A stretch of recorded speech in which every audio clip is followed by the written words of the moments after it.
Bonjour, bien-aimés dans le Seigneur. C'est donc une joie, tout un bonheur, un honneur aussi d'être avec vous en ce jour précieux, en ce jour glorieux, pour partager la pensée de l'Éternel avec vous. Le Seigneur nous aime et son amour pour nous est prouvé. Nous n'avons aucun doute de son amour. Non seulement nous ne doutons point de son amour, mais nous sommes fortifiés et rassurés dans son amour. Parce que son amour nous environne et son amour nous protège.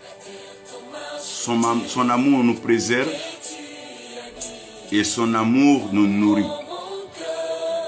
Donc dans l'amour du Seigneur, nous avons l'assurance, nous avons la paix, nous avons la quiétude et nous avons cette sérénité. J'aimerais donc vous rassurer dès le départ que rien ne peut donc briser, détruire, déstabiliser l'amour que notre Dieu, notre Père Céleste a pour nous.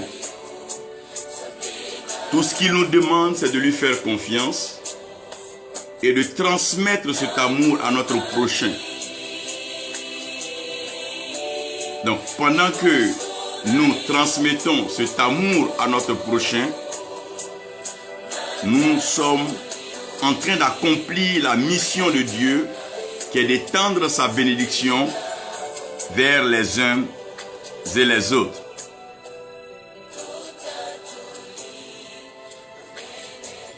God bless you, reverends and brothers all over the world following us. We thank God for our brother Kafando Adama and Salif watching the video. God bless you. It will be a very great blessing for you being with us. No matter of our religious background, God is God and wants us to know the principles of the kingdom. Greetings to our brothers and sisters in Nigeria, Ghana. We thank God for the peaceful vote in Ghana and the blessing of the Lord upon Africa. Africa is going through a revival time of troubles, times of hardship, times of misunderstandings, but we thank God that all these things work together for the good, for our good. J'aimerais donc aujourd'hui, par la grâce de Dieu, vous parler de l'amour qui triomphe toujours des hauts et des bas de la vie. J'avais bien voulu vous dire que la vie va vous maintenir tout le temps dans les hauteurs, dans l'acclamation, dans la célébration, dans la flamme du bonheur, dans l'abondance. Mais je ne peux pas vous le dire, je ne peux pas vous garantir cela en tant que messager de Dieu, sachant que la vie est faite de haut et de bas. Quiconque vit sur cette terre n'échappera pas au principe de la hauteur et de la profondeur. Donc les hauteurs et les profondeurs font partie de la vie de tout être humain. Que tu veuilles ou pas, Dieu a prévu une saison dans laquelle tu pourras demeurer aussi longtemps dans les hauteurs, mais il arrivera un temps ou une autre saison où tu te retrouveras dans les profondeurs.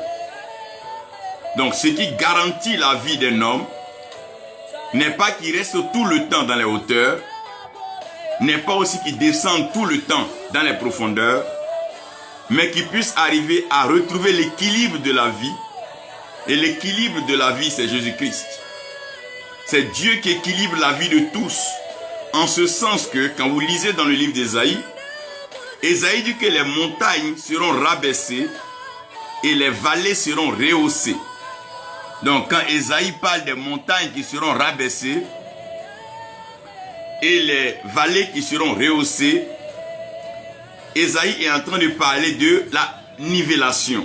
Donc, mettre tout à un même niveau. Mettre tout au niveau d'équilibre. Donc, chacun aura des hauts, chacun aura des bas.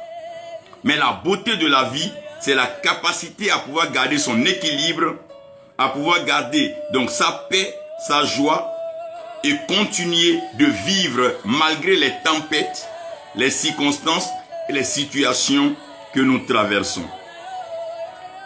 Et cela est important pas seulement pour les hommes, mais pour les familles, les communautés, les nations, les continents et le monde entier. Dans les temps de tribulation, dans les temps de perturbation, dans les temps donc de tempête, nous devons pouvoir nous accrocher à notre Dieu par la foi que nous avons en lui. Même quand nous n'avons plus rien comme finance, nous devons nous accrocher à Dieu. Quand nous avons donc l'abondance, nous devons nous accrocher à Dieu. Parce que c'est Dieu qui détermine notre victoire, notre bonheur dans tout ce que nous traversons. Et donc le thème du message que je vais vous présenter aujourd'hui, c'est entre deux montagnes. Le thème de mon message, c'est entre deux montagnes. Lorsque nous parlons de la montagne, nous parlons de la hauteur. Nous parlons d'une certaine élévation à partir de laquelle nous avons une vue belle de la vie. La montagne est un lieu de victoire, est un lieu de célébration. Comme le jour de notre naissance, c'est comme une montagne. C'est une famille tout entière qui voit venir un être nouveau avec ses chances, ses grâces, ses faveurs et ses bénédictions. La preuve, sa venue est une réjouissance toute belle. Et nous avons aussi son départ qui va vers le Père. Donc bien que nous ne soyons pas situés sur les raisons de son départ, mais nous avons la joie de le raccompagner en lui disant que retourne dans la félicité, dans les grâces de notre Père le Créateur. Et ces deux montagnes de la vie qui sont un peu les symboles de la vie et de la mort, donc de la naissance, excusez-moi, et de la mort, ces deux montagnes sont d'ailleurs de là où tu es et là où Dieu veut que tu ailles. De ta plus grande joie à la plus grande joie qui arrive. La vie entre les deux montagnes, c'est juste comme la vie entre le jour et la nuit. Parce que certains règnent le jour et d'autres règnent la nuit. Pendant le jour, le soleil est sur sa montagne. Et pendant la nuit, la lune est sur sa montagne. Donc même le soleil et la lune, bien que Dieu leur ait donné la mission de présider jour et nuit, le soleil a son temps où il se trouve sur le sommet de la montagne. Et la lune a son temps où elle se trouve sur le sommet de la montagne. Et comprenez avec moi que ce qui rend la vie complexe et ce qui rend la vie encore plus intéressante, ce n'est pas la position sur la montagne, mais c'est ce qui se passe entre les deux montagnes. Entre les deux montagnes, il y a tout un imprévu. Il y a une série de situations, d'épreuves, de circonstances, de conditions d'adaptation et de difficultés auxquelles nous serons tous soumis. Pour pouvoir aller à l'autre montagne, nous devons tous passer par là. Et dans toute naissance, il y a bien sûr deux montagnes. La première montagne qui donc nous relie à notre mère, qui est donc le cordon ombilical, le nombril, de par lequel nous pouvons être affectés par toute maladie. Et nous avons la fontanelle qui déjà émet des battements légers comme pour communiquer avec le spirituel, avec la divinité. Ayant donc présenté succinctement le message entre les deux montagnes, j'aimerais que vous sachiez que la vie la plus difficile, c'est entre deux joies, entre deux paix, entre deux prospérités. Entre deux joies, il y a une période qui est difficile à supporter. Le jour où tu prenais la grossesse, tu étais heureuse. jusqu'au jour où tu vas aller accoucher, tu seras heureuse de voir le bébé. Il y a une période qui n'est pas facile, une période difficile, où tu es contraint à des régimes. Tu ne peux plus faire un certain nombre de mouvements, un certain nombre de jeux, à cause des exigences de la grossesse. Et au fil du temps, le masque de la grossesse change ta morphologie et ton apparence physique. Tu peux même perdre l'estime de ton mari pendant cette période. Mais c'était toujours d'une joie, d'un plaisir à une autre joie. La vie entre les deux montagnes demeure une vie complexe, une vie difficile. Et j'aimerais rapidement vous ouvrir Exode 24. Exode 24, la Bible nous présente un cas de combat. Et dans ce combat, Josué est instruit par Moïse de descendre dans la vallée. Parce que le combat de la vie n'est pas sur la montagne. La montagne, c'est le lieu de la victoire. C'est le lieu où on déclare déjà le vainqueur. Mais la bataille, le combat, l'affrontement, la lutte se fait dans la vallée. Moïse va dire à Josué, descends dans la vallée. C'est le lieu de la bataille. Mais déjà dans cette bataille, sache que je suis sur la montagne et je maintiens donc ta victoire. Un peu comme Dieu qui nous envoie sur la terre. Il dit, allez-y sur la terre, battez-vous selon mes règles, mes principes. Obéissez à ma voix et suivez ma parole. Aussi longtemps que je suis Dieu établi dans le ciel, j'ai la capacité de vous déclarer vainqueur, selon que Christ a déjà triomphé sur les œuvres de la chair et a déjà vaincu le malin. Mais sur la terre, ne marchez pas comme les autres, ne suivez pas les dogmes et les doctrines des hommes, mais conformez-vous à ce qui est bien, selon mes principes et selon mes instructions. C'est alors que vous réussirez. Mais je suis déjà au ciel et je garantis votre victoire. Vous sur la terre, comportez-vous comme il se doit, soyez dignes de moi et moi, je vous déclarerai toujours vainqueur. Et Moïse sera sur la montagne, Josué sera dans la vallée et c'est dans la vallée que Josué va combattre. Nous allons donc à Josué 8. On se rend compte que Josué est confronté à un peuple assez compliqué et il devait donc posséder Aï. Mais c'est un combat qui a été farouche et dur dans la vallée. Un combat qui a duré des temps. Jusqu'au point où Josué était obligé d'immobiliser le soleil et la lune. Dans Josué 10, pour pouvoir avoir donc cette victoire. Ésaïe nous présentera donc ce que la vie nous amène à comprendre. Quand on parle des montagnes seront rabaissées, dans la vie à un certain moment, Dieu va te faire descendre de tes chevaux pour que tu réalises que la vie n'est pas toujours en haut, où on est en haut et puis on juge les autres. Mais il faut descendre pour comprendre ce qu'il traverse. C'est pour ça que Jésus-Christ lui-même, il n'est pas resté éternellement au ciel. Il est descendu sur la terre. Il s'est rendu compte des difficultés, des réalités de la vie sur terre. Et il était mieux placé pour instruire le Père sur une certaine formule de sa miséricorde. Quand tu es né dans un château et que tu as été nourri avec une cuillère, une fourchette en or, il était très difficile de concevoir, de penser et de comprendre le langage de la famine, de la misère, de la pauvreté, de l'esclavage et de la souffrance.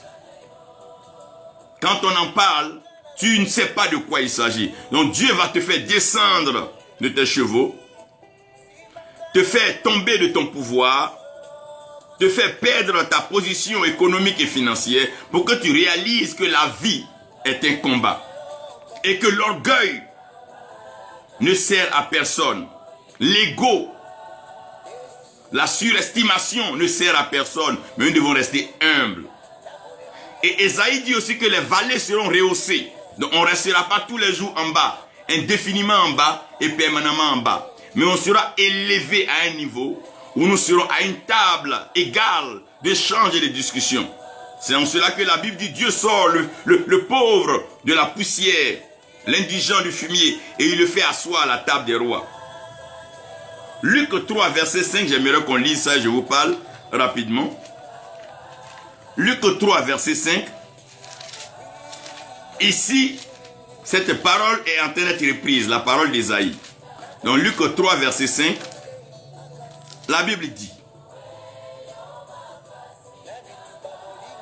toute vallée sera comblée, toute vallée sera comblée, toute montagne et toute colline seront abaissées, ce qui est tortueux sera redressé, et les chemins raboteux seront aplanis.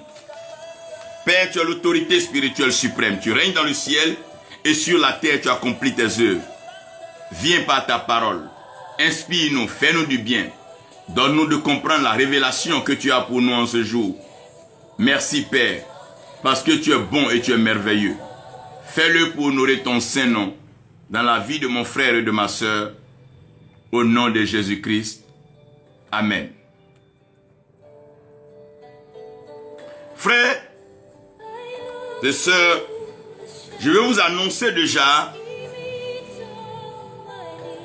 le mystère de la montagne. Pourquoi tout le monde aime la montagne? Pourquoi Dieu appelait ses prophètes sur les montagnes? Pourquoi Dieu donnait rendez-vous à ses prophètes sur les montagnes? Dieu parlait à Moïse sur la montagne. Les peuples partaient sur les montagnes pour faire des vœux. La montagne de Garizim, comme la Bible en parle.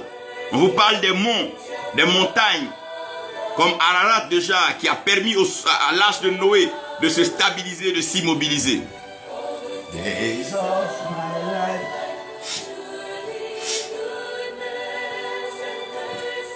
Donc comprenez avec moi que les montagnes sont utilisées par l'Éternel comme des lieux de rendez-vous à cause des mystères de la montagne. Premièrement, je veux que vous sachiez que toute montagne est un hôtel. Quand tu arrives sur une montagne, tu es déjà élevé, considéré par les hommes. C'est pour ça que vous allez voir que quand on parle de la puissance, quand on parle de la force, on parle de la montagne. Et la Bible explique qu'une ville qui est sur la montagne ne peut pas être facilement vaincue. Parce que la montagne, c'est l'autel, le lieu où on va se présenter à Dieu. Donc si vous lisez la Bible depuis Genèse, Dieu donnait rendez-vous à ses serviteurs sur les montagnes. Vous allez voir un peu Élie au mont Carmel, Noé à la montagne au mont Ararat, Moïse, avec lui nous allons connaître des monts comme le mont Horeb, Sinaï, Nebo. C'est sur la montagne que Dieu donne les rendez-vous parce que la montagne est un hôtel. C'est un lieu de rencontre entre la divinité et l'humanité. La montagne, c'est l'expression finale de la terre.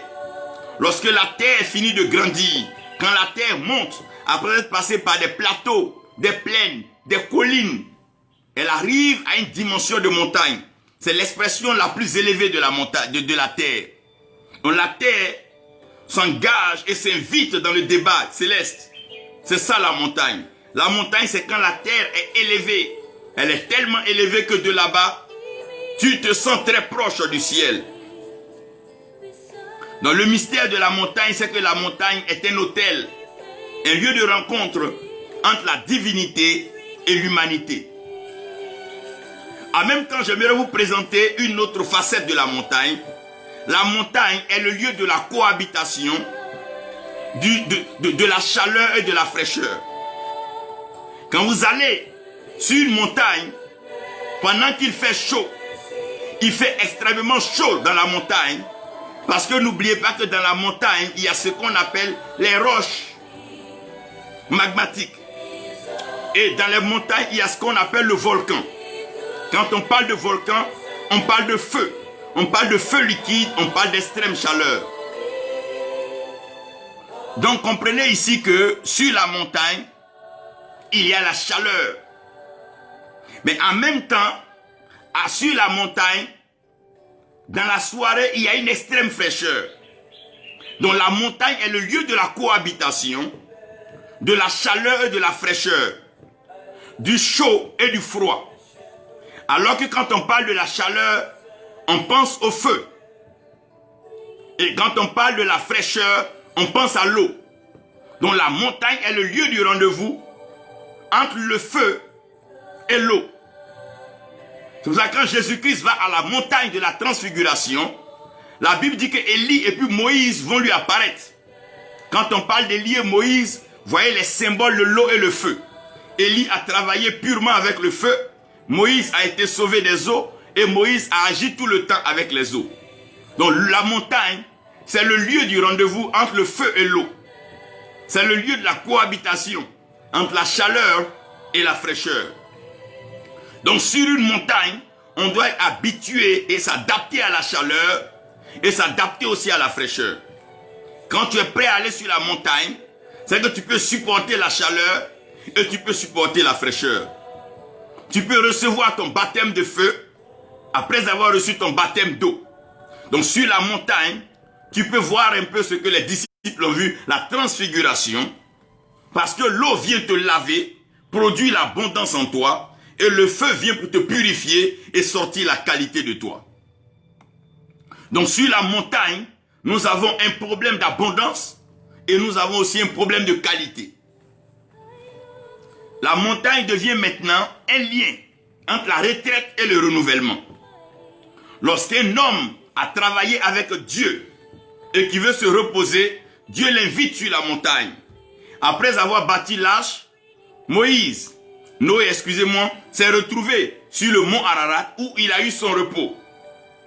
Moïse, de la même façon, c'est sur le mont Nebo que Dieu l'a rappelé pour lui donner donc sa retraite et son repos. Abraham est parti donc sur le mont Moria où Dieu lui a donné rendez-vous et il s'est reposé. Parce que de là, il n'a pas eu à tuer Isaac, il est revenu requinqué dans sa foi. Donc, la montagne est un lieu de retraite, mais aussi un lieu de renouvellement.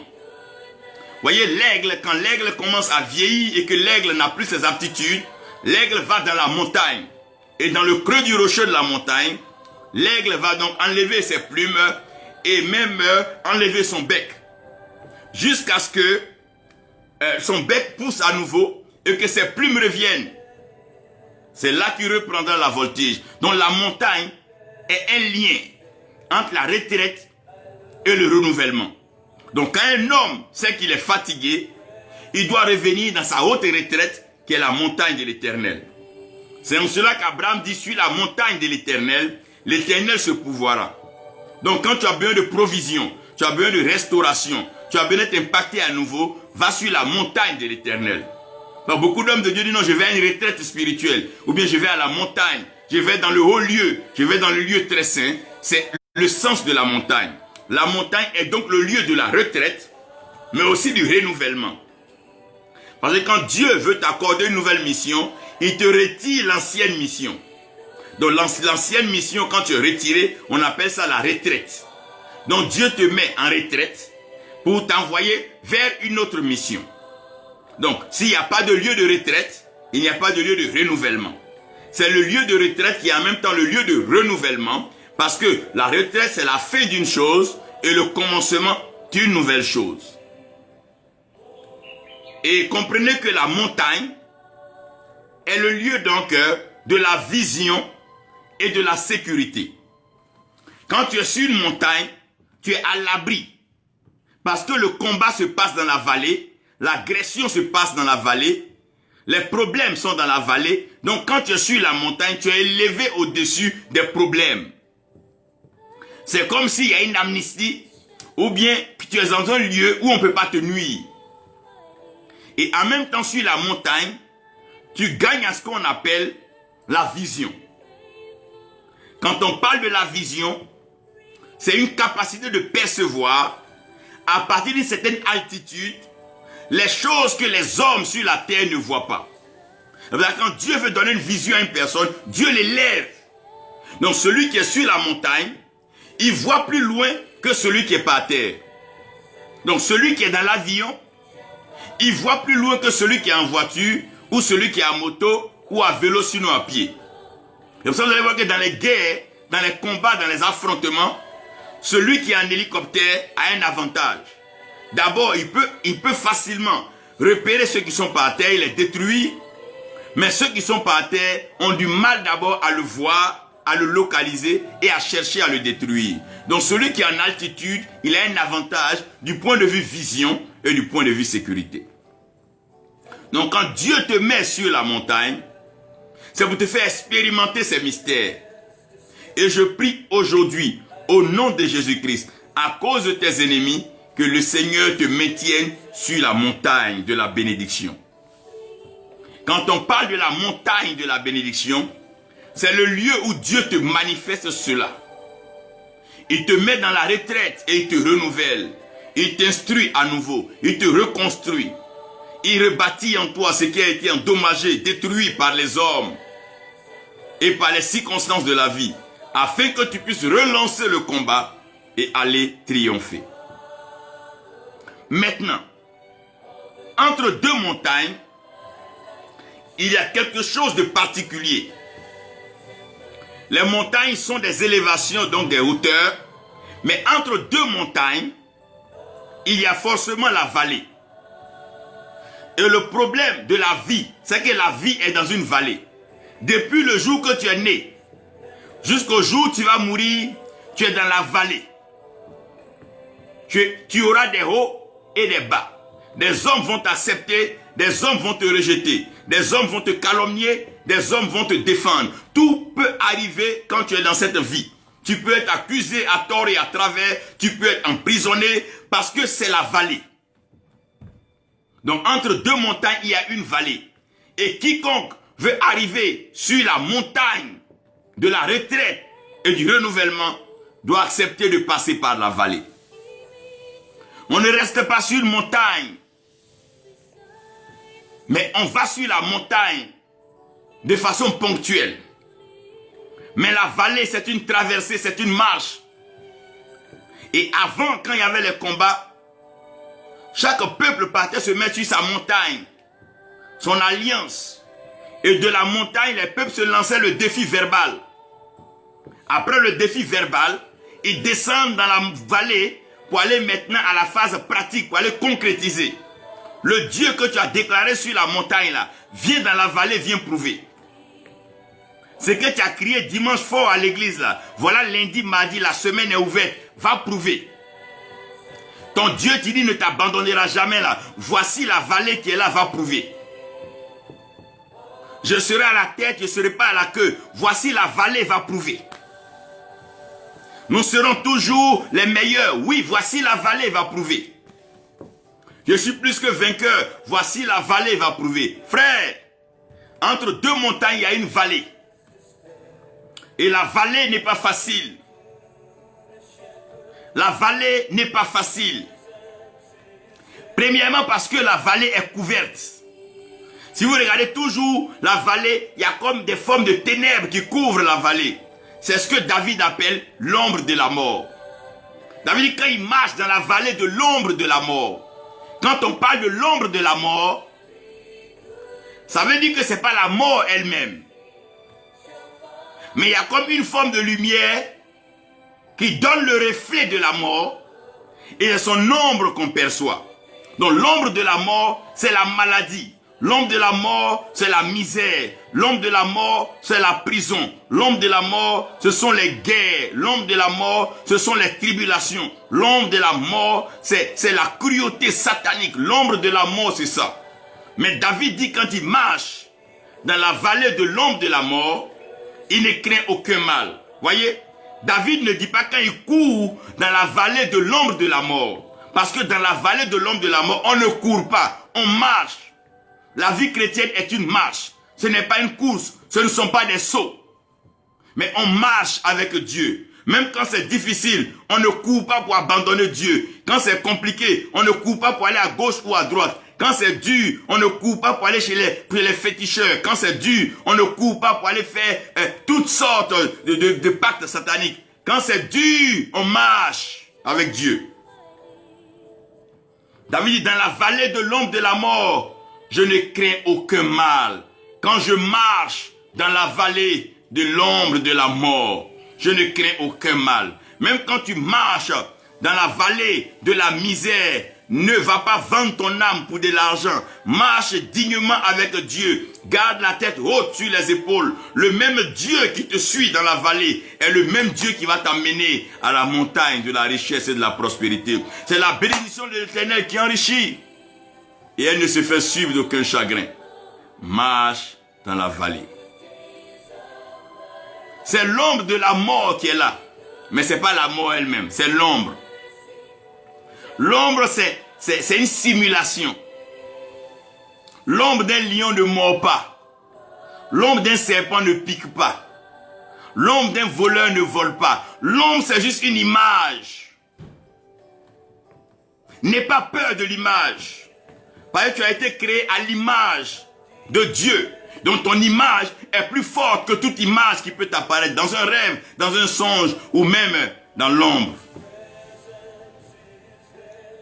Et dans la vallée, il y a ce qu'on appelle le vol et le viol. Puisque dans la vallée, il y a les ténèbres, on ne respecte plus les principes de la montagne. C'est pour ça que dans un combat, dans une bataille, les hommes ont comme l'impression que tout est permis. Mais tout n'est pas permis. Tout ce que tu utilises comme malice te sera rappelé quand tu arriveras au pied de la montagne. Dans la vallée, il y a les vols et il y a les viols. Il y a des gens, quand c'est dur sur eux, ils violent les règles de Dieu. Dieu dit par exemple, tu n'utiliseras pas mon nom en vain. Comme il n'a pas d'argent, il fabrique une prophétie pour avoir de l'argent. Mais tu viens de violer les règles, tu viens de violer les principes. Comme il n'a pas de moyens, il va mentir à un fidèle, il lui arrache sa voiture. Il pense qu'il est béni, mais c'est un vol. Frère, dans la vallée, sois digne. Dans la vallée, sois humble. Dans la vallée, sois simple. Dans la vallée, ne perds pas ton combat. Ne vole pas et ne viole pas les principes de ton Dieu. Le même Dieu qui t'a instruit sur la montagne te regarde dans la vallée. Il te regarde aller avec intégrité, avec fierté, avec audace. Ne viole pas, ne vole pas dans la vallée. Même si tu es dans l'ombre de la mort. C'est comme les tricheries. Quand tu es habitué à tricher à l'école, c'est le jour de l'examen, tu te rends compte qu'on ne doit pas tricher. Parce qu'il n'y a personne pour t'aider, tu es seul dans ta salle. Dans la vallée, s'il vous plaît. Frères et sœurs, la vallée, beaucoup de gens se transforment en voleurs et beaucoup se transforment en violeurs. Beaucoup prennent la forme des corbeaux, des hiboux et des vautours dans la vallée. Non, demeure un aigle. Demeure un aigle. La vallée, c'est le lieu du vol, le lieu du viol. Mais un voleur ne sera jamais tranquille. Parce que depuis la montagne, on voit ce que tu fais dans la vallée. Dieu est sur la montagne. Et de sa montagne, il regarde dans la vallée. Jésus-Christ est venu sur la terre. Il est resté fidèle au principe de Dieu. Il a obéi à la parole de Dieu. Il ne commit aucun péché. Il est resté fidèle aux instructions de Dieu. Même quand sa divinité lui permettait de se permettre certaines choses, il est resté fidèle au principe de Dieu. C'est ça la vallée. La vallée, c'est quand tu es dans la pauvreté, mais tu continues de marcher avec Dieu en appliquant les principes de la prospérité et de la richesse. La vallée, c'est quand tu es dans la maladie et tu crois qu'il a envoyé sa parole pour te guérir. C'est pas quand tu es dans la vallée, tu envoies maintenant tes messagers aller consulter Baal-Zéboub, le dieu des crons. Non. C'est pas quand tu es dans la vallée et tu envoies des gens aller consulter des bagues mystiques et maléfiques. C'est pas quand tu es dans la vallée, tu commences à faire des paroles prophétiques pour plaire à des positions, à des partis politiques, pour avoir un gain et un bon pain. Non. Dans la vallée, sois digne prophète. Dans la vallée, sois digne serviteur. Sois digne ambassadeur dans la vallée. La vallée de l'ombre de la mort. Mais ce n'est pas la mort, mais c'est l'ombre de la mort. C'est la vallée. C'est comme ça, c'est. La vallée, c'est le lieu de la ruse et du mensonge. C'est dans la vallée que le serpent a rusé avec Adam et Ève. La vallée, c'est le lieu de la ruse. où des gens esquivent des flèches pour tuer d'autres. Saül, la Bible dit la flèche qui a été tirée contre Saül. C'est cette flèche qui a tué Jonathan. Comment vous expliquez cela? Qu'une flèche vienne au nom de Saül et que la flèche qui vienne au nom de Saül pas tuer Jonathan. C'est la ruse des pères pour tuer les fils. Dans la vallée, certains pères sacrifient des fils pour avancer. Dans la vallée, certains pères tuent des fils pour avancer. La Bible dit que c'est les pères qui ont mangé le raisin et c'est les dents des fils qui ont été agacés. Comment est-ce que des pères ont mangé un raisin qui a touché leur dent et leur langue et c'est les dents des fils qui sont agacées? C'est dans la vallée, la ruse et le mensonge. Les chemins tortueux, les chemins boiteux, les pactes sataniques, les alliances contre nature, les accords sans respect, c'est dans la vallée. La ruse et le mensonge. Tu penses qu'en mentant, rusant là, tu vas aller où avec? Tu peux mentir aux hommes, mais un homme ne se moque pas de Dieu, ne nous trompons pas. Tu peux tromper les hommes dans la vallée, tu peux ruser les hommes dans la vallée, mais quand tu approcheras de la montagne, l'Éternel te rappellera ta ruse et ton mensonge dans la vallée. C'est mieux d'être intègre et d'aller à pas lent que de violer, voler, ruser, mentir pour faire des sauts géants. Ça finit en enfer. La ruse et le mensonge aujourd'hui sont devenus les deux atouts de plusieurs soi-disant serviteurs de Dieu. La ruse et le mensonge. Ça ruse avec les riches, ça ruse avec les femmes mariées, ça ruse avec tout le monde, juste pour avoir quelque chose, une satisfaction, un plaisir, un gain, un peu d'argent. Et après, l'âme est triste, l'âme est abattue, la conscience est coupable. Pourquoi faire ce que tu sais qu'après avoir fait, tu seras alors triste devant Dieu?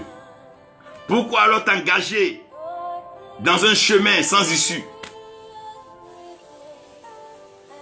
Pourquoi chercher à faire ce qui ne t'arrange pas? Même dans la vallée, sois humble. Les sœurs de Lazare dans la maladie de Lazare ne sont pas allées voir des devins, des sorciers, des praticiens, non. Ils ont adressé le courrier à Lazare, à Jésus-Christ. C'est celui qui a le Fils qui a la vie. La vallée, c'est le lieu de la bataille et de la guerre. C'est dans la vallée que les versets que tu récites à l'église, c'est dans la vallée là que tu dois appliquer. La vérité que tu as entendue sur la montagne là, c'est dans la vallée que tu dois appliquer. C'est le lieu de la bataille, c'est le lieu de la guerre. La vallée, c'est le lieu de la confrontation. Là où on se donne des coups, où on se cogne, c'est le lieu où on ne se tolère pas dans la vallée. La vie va te donner des coups durs. Même des amis, des frères vont te tourner le dos, te poignarder dans le dos. Tu vas prendre des coups sous la ceinture. La vallée, c'est le lieu de la bataille. Et Goliath voulait en découdre. Il n'était pas en train de plaisanter. La vallée, c'est le lieu où le combat atteint son pic. Où dans le noir, les gens se donnent des coups comme un combat de boxe. Pour se donner des hypercutes, arracher des mâchoires, faire tomber des dents, faire saigner l'adversaire. Dans la vallée, c'est le lieu de la bataille, le lieu de la guerre. C'est là où Josué arrivait à tirer son épingle du jeu en observant la parole de Dieu. On ne combat pas Satan, on ne combat pas le démon avec nos idées, avec nos émotions. Mais on le combat avec la parole de Dieu, avec la stratégie révélée du ciel. Si Dieu ne t'a pas révélé de stratégie, attends que Dieu te parle avant de t'engager dans ce combat. Car dans ce combat, la mort est devant. Parce que dans la vallée de l'ombre de la mort, c'est que tu as vu l'ombre, mais la mort est devant quelque part. Il faut être sage. Dans la vallée, il faut marcher selon les pas de l'esprit. Ceux qui sont conduits par l'esprit sont fils de Dieu. Dans la vallée, il faut respecter les pas de l'esprit. C'est comme dans un combat de maître karaté. Ils vont réciter leur kata. Chacun doit obéir au pas de l'espèce qu'il incarne. Si tu rates le pas dans l'exercice, tu perds le combat à vie. Et c'est un combat à mort. La bataille n'est pas un jeu, c'est une confrontation, c'est une guerre d'idées, de stratégies, de pensées. Chacun en voit et l'autre, c'est une série de ruses, de stratégies. Alors là, le diable va pas s'amuser. Il va donner des coups à tous les niveaux. Il va falloir avoir le bouclier de la foi pour pouvoir contrer, esquiver et avoir l'épée de la parole pour pouvoir contre-attaquer et percer. C'est dans le combat, c'est dans la vallée qu'on voit si tu es chrétien. C'est pas quand Dieu t'a donné des voitures, tu as des biens, tu es assis dans du beurre, tu es au bord de la piscine, on t'acclame, papa est riche. Non, non, non, non. Le poids de la spiritualité, c'est quand tu es dans la vallée, c'est quand tu es en train de défendre une cause, c'est quand tu es engagé pour une liberté, pour une délivrance. C'est ça la spiritualité. C'est ça la spiritualité. Sinon, si c'était avoir de l'argent, vivre à l'aise dans des... Mais il y a plein de gens qui n'ont pas bien d'aller à l'église, ils sont à l'école, ils ont fait des bons diplômes et voilà, ils travaillent. Je connais des amis avec qui je fais l'école, qui sont des multimillionnaires, d'autres milliardaires qui vivent. Mais c'est pas de ça qu'il est question. Nous sommes en train de parler de la vallée.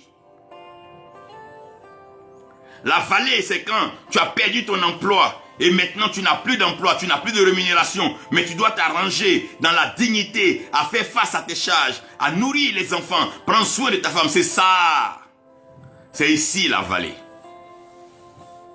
La vallée, c'est quand tes amis qui te soutenaient ont coupé les ponts avec toi. Ils ne sont plus prêts à te soutenir. La vallée, c'est ça. La vallée, c'est quand ce qui te nourrissait ne vient plus. La vallée, c'est la famine. Une tempête. Une pandémie arrive. La vallée. Comment tu survis dans la vallée? Comment tu vis dans la vallée? Sans t'attacher et avoir peur de l'ombre de la mort. Sans rentrer dans le vol ou dans le viol. Sans s'inscrire dans la ruse et dans le mensonge. Sans voler la bataille et tricher la guerre. Comment tu fais dans la vallée? Mon frère, ma soeur, comment est-ce que tu te débrouilles dans la vallée? Ce n'est pas quand tu es au sommet, on t'acclame que j'appelle, tu es béni. C'est quand tu es dans la vallée, tu es dans les... C'est sur la croix que Jésus-Christ a triomphé. C'est pas quand il est en train de faire les grands miracles, les Lazare est venu à la vie. Non, c'est sur la croix. Sur Golgotha. Oui. Quand on te parle de la vallée des Hinnom. Quand on te parle d'Armageddon, quand on te parle des guerres sérieuses, où tu n'es plus sur la montagne de l'aisance, mais tu es dans la vallée, où tu n'es plus dans la zone confortable. Tu es pris entre la mort et la vie, entre la pauvreté et la richesse, entre la vérité et le mensonge, entre le bien et le mal. C'est là que tu dois naviguer avec l'orientation du Saint-Esprit pour triompher. La manifestation de la vallée. Qu'est-ce qui se passe réellement entre deux montagnes? Qu'est-ce qui se passe entre tes deux oreilles?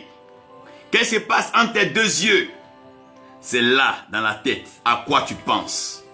Quand tu es en face des problèmes, comment tu réagis? Tu oublies la Bible et tu retournes à la tradition de tes ancêtres. Ou bien tu oublies la Bible pour aller crier au secours aux puissances étrangères. Ou bien tu oublies la parole de Dieu pour aller chercher des fusils, des armes. Ou bien tu oublies la parole de Dieu pour aller chercher des astuces et des ruses des hommes. Non. Celui qui se confie à l'Éternel est comme la montagne de Sion. Rien n'est acquis dans la vallée. Mon frère, rien n'est acquis dans la vallée. Tu peux dominer le combat dans la vallée, mais ça ne veut pas dire que tu vas gagner la guerre. Tu peux dominer même dans la vallée, mettre l'adversaire à terre, le piétiner. Mais rien ne dit que tu as encore gagné. Parce qu'il faut arriver au pied de la montagne et monter la montagne. Donc dans la vallée, rien n'est certain. C'est pour ça que dans cette vie-là, personne Personne ne peut dire il est arrivé. Personne ne peut dire il est meilleur. Personne ne peut s'autoproclamer. Sur cette terre-là, il y a toujours des surprises. Dans la vallée, il y a ce qu'on appelle l'incertitude. Rien n'est acquis dans la vallée. Tu peux avoir un enfant aujourd'hui. Pendant que tu es en train de fêter, l'enfant peut mourir. Tu peux avoir une femme aujourd'hui. Pendant que tu es en train de célébrer, on peut te la prendre ou bien peut te quitter. Tu peux avoir une maison aujourd'hui. Au lieu de t'enrichir, pendant que tu es en train de rire des autres qui n'ont pas de maison, il peut avoir un tremblement de terre. Il n'y a rien qui est acquis dans la vallée. La vallée est un lieu d'incertitude. Rien n'est acquis. Frères, sœurs, soyons humbles. Ne vous moquez de personne. Ne vous voyez pas au-dessus de quelqu'un. Dans la vallée de la vie, les grands et les plus grands payent toujours le prix. Parce que l'humilité est la valeur que Dieu accepte. Tu peux être aujourd'hui très riche et demain être très pauvre et très malheureux. On a vu des artistes reconnus de haute renommée qui ont fini leur vie dans la misère, dans une misère qui ne dit pas son nom. On a connu des grands athlètes, des boxeurs qui aujourd'hui n'ont pas le minimum pour vivre. Frère, faites attention. Faites attention, rien n'est encore acquis dans la vallée. Dans la vallée, il fait noir, la bataille fait rage, le combat est sérieux, les coups sont donnés à tous les niveaux. Tu peux prendre, on peut t'arracher, tu peux reprendre et ça peut t'arracher. Dans la vallée, rien n'est acquis. Rien n'est acquis. Tu peux penser que tu as déjà gagné, mais tu n'as encore rien gagné. Ce n'est que dans ta main, on peut t'arracher. Parce que dans la vallée, il y a des imprévus.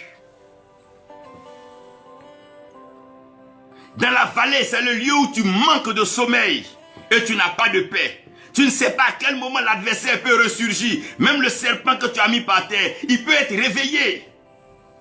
La bête a eu l'occasion de réanimer son image, frère, dans la vallée. Même l'ennemi que tu as terrassé, fais attention, il peut se réveiller dans la vallée. Parce que ça dépend de ce que sa montagne peut dire. Dans la vallée, chacun compte sur sa montagne. Dans la vallée, faites attention. Il n'y a pas de sommeil, il n'y a pas de paix. Tu ne peux pas dormir dans la vallée. Tu ne sais pas à quel moment une embuscade peut être présentée. Dans la vallée, on n'a pas de paix. C'est comme un voleur, il ne dort pas, il n'a pas de paix. À tout moment, on peut l'attraper. Dans la vallée, tu n'es pas en paix, tu n'as pas de sommeil. C'est vrai que tu déclares, mais tu as peur parce que dans la vallée, il n'y a pas de certitude. Il n'y a pas de sommeil. Et il n'y a pas de paix dans la vallée. Tu cries, mais tu n'as pas la paix. Abraham partait de guerre en guerre, mais Abraham ne connaissait pas la paix. Il avait des butins, mais jusqu'à ce qu'il rencontre Melchisédek, le roi de Salem. Abraham était toujours dans la vallée. Le combat dans la vallée n'est pas facile. Donc que personne ne vous blague pour avoir eu un bien matériel ou bien pour avoir été marié, avoir eu des enfants. Tout ça, c'est encore dans la vallée. Parce qu'on peut avoir tout ça et être déclaré disqualifié sur la montagne de l'Éternel. On peut avoir tout ça et être jugé même incohérent et irrespectueux des principes de Dieu. Frère, ce n'est pas ce que tu as qui est important, mais c'est comment tu marches dans la vallée avec les principes de Dieu. Dans la vallée, il y a des apaisements sans accalmie. Dans la vallée, à un certain moment, les deux camps sont fatigués, ils se reposent. Mais ça ne veut pas dire que c'est calme. Parce qu'un seul doit sortir vivant de la vallée. Soit l'ennemi sort de la vallée, il est vainqueur. Ou bien tu sors de la vallée et tu es vainqueur. Mais dans cette vallée-là, c'est là-bas. Il y a des apaisements, il y a des pauses. Mais il n'y a pas d'accalmie. Toi-même, tu sais que vous êtes en pause. Et les combats vont reprendre dans la vallée. Vous déclarez des cessez-le-feu. Mais vous savez que le combat va reprendre. Goliath venait chaque jour défier. Après, il repartait, les combats reprenaient. Frère, la vallée est un lieu où on veut apaiser les choses. Mais on ne trouve pas le calme. Parce qu'on n'a pas de sommeil et on n'a pas de paix. La vallée, c'est le lieu du combat, mais ce n'est pas le lieu de la victoire. Tu peux combattre dans la vallée, croire que tu as gagné et arriver au pied de la montagne. On peut te dire, tu as mal combattu, tu n'as pas respecté les règles du combat, tu n'as pas suivi les principes, donc tu es disqualifié. Donc la vallée, c'est le lieu du combat, mais on ne déclare pas le vainqueur dans la vallée. La victoire se déclare sur la montagne. C'est l'Éternel qui déclare le victorieux. C'est l'Éternel qui déclare le béni. C'est l'Éternel qui déclare le oint et l'élu. C'est l'Éternel qui déclare. Ce n'est pas nous qui nous déclarons. Nous ne nous autoproclamons pas. Frère, entre deux montagnes, il y a une réalité qui est là. Et nous sommes tous confrontés à cette réalité. Il fait jour par moment. Il fait nuit par moment dans la vallée. On commence à avoir une vue. Après, les choses s'assombrissent devant nous. On commence à avoir une ouverture. Et les choses se ferment un coup devant nous. Pendant qu'une porte essaie de s'ouvrir, une fenêtre nous gifle par le visage. Et la vie devient complexe et compliquée. Dans la vallée, entre deux montagnes, c'est pas facile. C'est un peu tout simplement, pour résumer, entre la naissance et la mort. Aujourd'hui, tu as admis un examen. Demain, tu vas chercher un travail et tu échoues. Après demain, tu as un boulot. Demain matin, on dit quoi? Tu es renvoyé. C'est des hauts et des bas. Rien n'est certain. Rien n'est garanti. Sur cette terre, rien n'est garanti. Rien n'est permanent. Rien n'est éternel. Le seul qui est éternel, le seul qui est stable, qui est le même hier, aujourd'hui, éternellement, qui est le même sur la montagne du commencement et la montagne de l'accomplissement, qui est l'alpha et l'oméga, le seul qui est le ressuscité, qui a triomphé de la mort, qui a vaincu la mort et son ombre, c'est Jésus-Christ de Nazareth. Sinon, la naissance, c'est le mystère de la venue. C'est pour ça que nous célébrons la venue du Seigneur. Une naissance est un espoir. Une naissance est l'accomplissement d'une promesse. Une naissance est la manifestation de la parole faite chair. Quand Dieu fait naître un espoir dans ton cœur, c'est qu'il va accomplir cela. Ne te laisse pas distraire par la vallée. Retiens ce qu'il t'a annoncé sur la montagne, car c'est ce que Dieu t'a dit que Dieu fera. Ce que sa bouche dit, sa main l'accomplira certainement. Le mystère de la venue. Dans la vallée, tu n'es pas seul. Oui, comme sur la montagne de la transfiguration, Élie et Moïse sont venus. Dans la vallée, tu vas voir des choses naître en toi.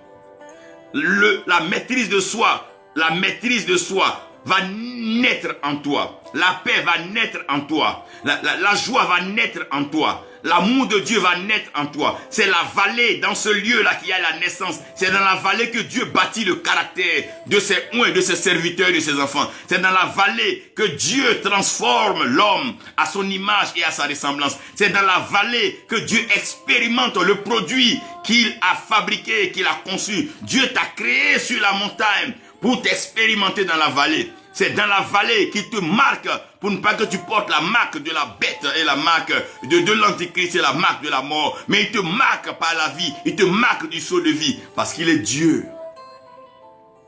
Il fait naître en toi l'espoir. Il fait naître en toi la grâce, la gloire et la faveur. Il fait naître en toi l'espérance d'un héritage meilleur. Il fait naître en toi le désir d'arriver sur l'autre montagne. Sur cette vie, nous avons l'espérance de notre salut. Nous avons l'assurance que nous sommes sauvés. C'est pour ça la nouvelle naissance est pour nous l'espoir dans cette vallée.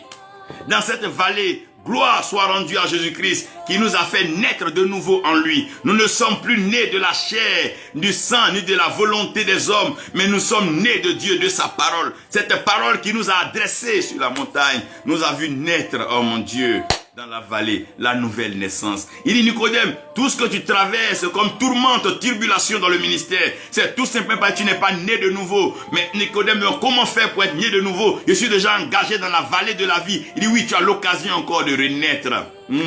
Car celui qui est né de l'esprit, il est comme le vent. On ne sait pas d'où il vient et on ne sait pas où il s'en va. On entend bien sûr le bruit, on entend le vent. Oh, de même en est-il pour un homme qui est né de l'esprit.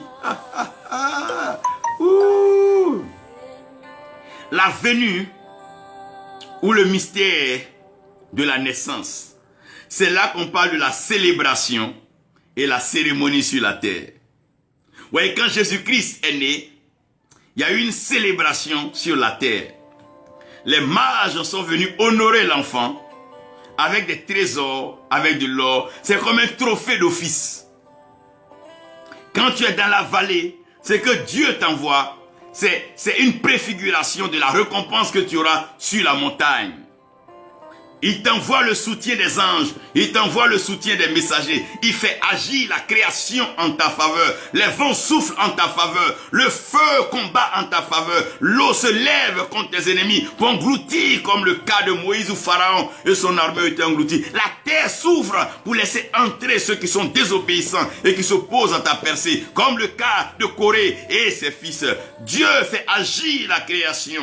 C'est en cela que tu es célébré. La création tout entière attend avec un ardent désir la révélation des fils de Dieu, ceux qui sont nés dans la confrontation, nés dans la bataille, nés dans l'affrontement, qui ont su tenir ferme devant les propositions, les ruses et les mensonges du diable. Ceux-là ont la caution de la création. La création combat en leur faveur. La terre s'ouvrira et te donnera l'or, le diamant, le pétrole et les pierres précieuses. La mer, oh mon Dieu, vomira des richesses pour toi. Si tu restes intègre, digne, fier devant Dieu. Quand ils ont demandé à Jésus-Christ de payer ses impôts, il n'est pas allé plaider avec les gens des taxes. Non, non, non. Il a dit, Pierre, retourne à la mer, va à l'eau et va pêcher, oh mon Dieu. La création a des trésors qu'elle va nous donner si nous sommes intègres et fidèles dans la bataille et le combat, dans la vallée. Parce que n'oubliez pas qu'après la vallée, on retourne sur la montagne de la célébration. Il y a toujours une cérémonie qui accompagne la naissance. Une joie et une cérémonie. La joie était grande. Lorsqu'un enfant est né, la joie est grande. On entend chanter, crier Hosanna, oh, dans les lieux très hauts. Car un enfant nous est né, un fils nous est donné. Et le gouvernement est sur son épaule. On l'appelle le Dieu Tout-Puissant, l'admirable conseiller, le prince de paix. Ouh! Que la joie soit grande et que les cérémonies commencent. Parce que dans notre vallée, nous ne sommes pas seuls. Le Fils de Dieu, l'unique du Père Céleste, est né parmi nous. Il est venu avec nous pour nous soutenir et nous porter sur des ailes d'aigle, pour nous amener de l'autre côté de la montagne. Quand il a dit passons de l'autre bord, il était serein. Sois serein, car ton Dieu est serein. Dieu est trop serein. Et je te dis aujourd'hui, ça ne sent pas bon dans le camp de Satan. Non, non, non, ça ne sent pas bon chez lui là-bas. Parce que Jésus-Christ revient bientôt. Ouh! Celui qui a vaincu, celui qui a triomphé, celui qui est digne d'être loué, l'agneau de Dieu qui ôte le péché du monde.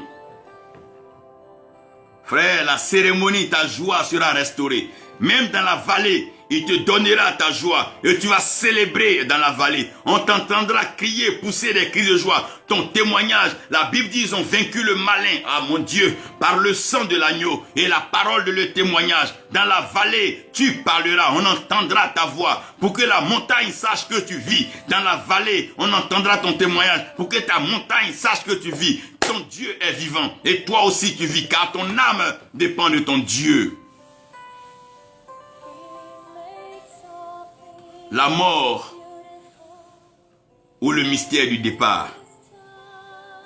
Voyez, quand un homme a accompli la mission pour laquelle Dieu l'a envoyé sur la terre, la mort n'est plus une fatalité, la mort n'est plus une tragédie, la mort n'est plus une trahison, mais plutôt la mort est une cérémonie et la mort est une joie. Paul dit, Christ est ma vie et la mort m'est un gain. Ah non, non, non, non. Paul, aide-moi à comprendre ça. Paul dit, Christ est ma vie et la mort m'est un gain. Parce que Paul sait que s'il ne meurt pas à sa nature, il ne pourra pas revêtir la vie Zoé, la vie de Christ. Nous sommes morts dans nos péchés, nous sommes morts dans nos transgressions. Mais la vie de Christ a restauré notre corps, mon Dieu, a restauré notre être, afin que nous qui étions morts dans les péchés, nous soyons la justice de Dieu. Paul dit, Christ est ma vie et la mort m'est un gain.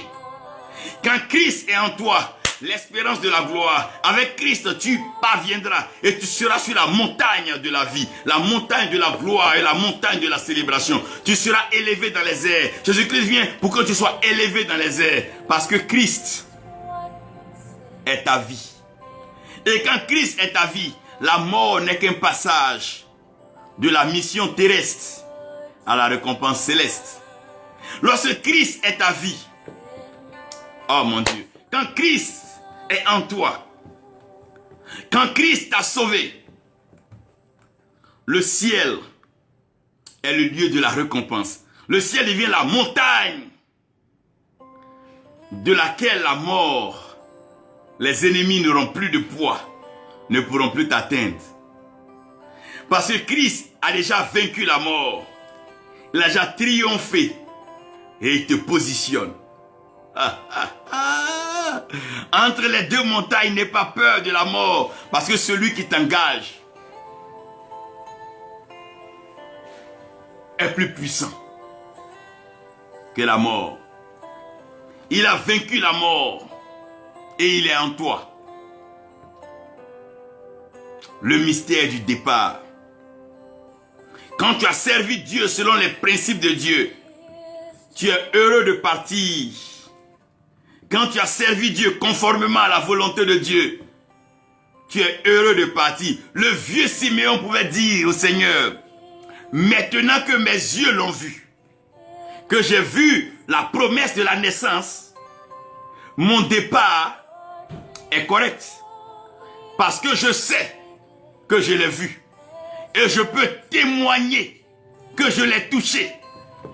Oh mon Dieu, quand on est en Christ, la pauvreté ne nous fait pas peur, la misère ne nous fait pas peur, la solitude ne nous fait pas peur, le divorce ne nous fait pas peur, l'abandon ne nous fait pas peur. Les hommes peuvent nous laisser, les hommes peuvent nous écraser, mais Christ en toi, l'espérance de la gloire, la joie et la cérémonie dans le ciel.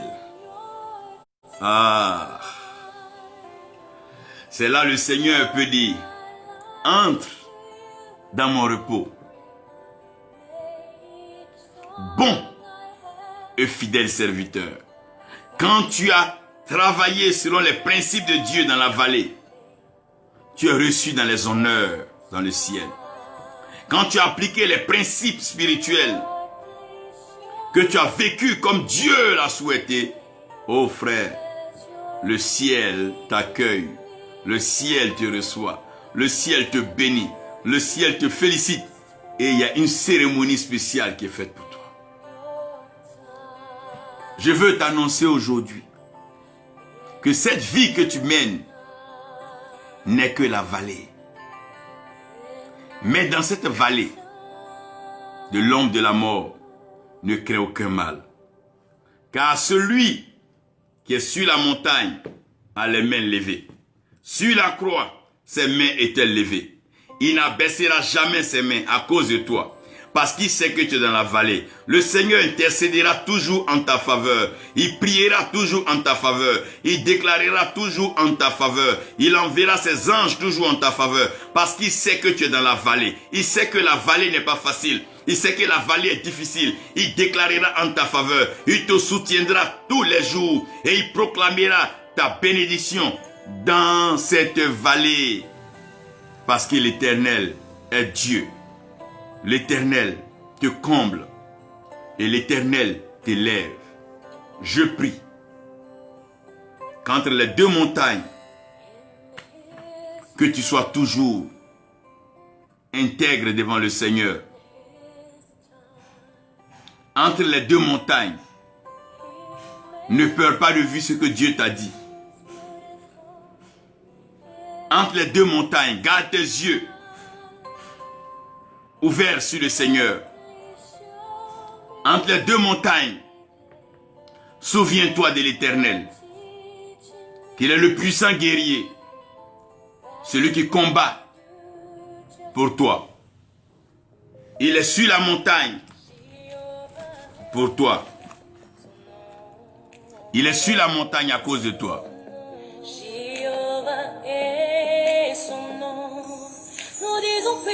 Et il combattra toujours pour toi.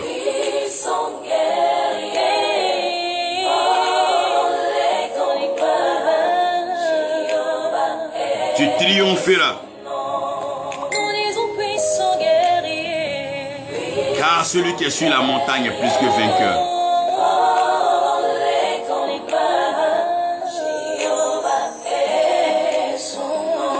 Je déclare ta victoire. Tu traverseras la vallée et tu seras reçu sur la montagne. Sur la montagne de l'Éternel, comme le dit Ésaïe, il dressera ta table. Et tu partageras de bons moments avec l'Éternel, ton Dieu. Car à celui qui vaincra, le Seigneur lui donnera de manger de la manne cachée. Dieu a caché des trésors, des richesses qu'il va te donner, il va te les révéler quand tu aurais triomphé dignement dans la vallée. Ne perds pas la promesse de Dieu. N'abandonne pas la prophétie. Marche dans l'intégrité dans la vallée. Parce que le Seigneur est avec toi. Tes ennemis ne sont que des épreuves et des tests. Le Seigneur triomphera toujours. Garde ton calme. Va tranquillement et tout doucement. Le Seigneur combattra pour toi. Merci Père.